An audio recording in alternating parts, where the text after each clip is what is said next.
Kaayoo guddaan waldaa leenjistoota atileetiksii maali? Yookaan immoo Athletics Coach Association ka jedhamu kaayoon isaa guddaan maali? Kaayoon leenjistoota atileetiksii guddaan isaa maali? Tokkoffaa leenjistoota ga'umsaan guddisuudha.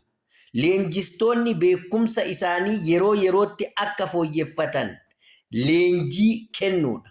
Qorannoo akka qoratan gochuudha. Leenjii biyyattis biyya alattis akka fudhataniif haala mijeessuudha.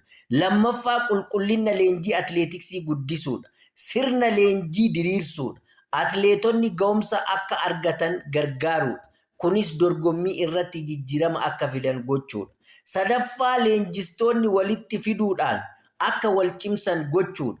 Muuxannoo akka walirraa fudhatan gochuudha. Beekumsa adda addaa akka walii qoodan gochuudha. Afraffaa dantaa leenjistoota tikfachuudha.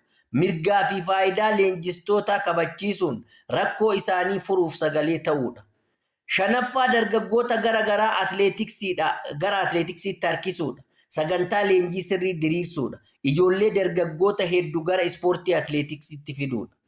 Ja'affaan milkaa'ina biyyaaf gumaachuudha. Atileetota ciccimoo ijaaruudha. Atileetota ciccimoo oomishuudha. Biyya dorgommii addunyaa irratti akka mo'attu gargaaruudha. Kaayoon guddaan leenjistoota atileetiksii atileetota cimsuu, leenjistoota cimsuu, atileetota guddisuu fi akka milkaa'an gochuudha. Torbaffaa mirga atileetota eegsisuuf sagalee ta'uudha.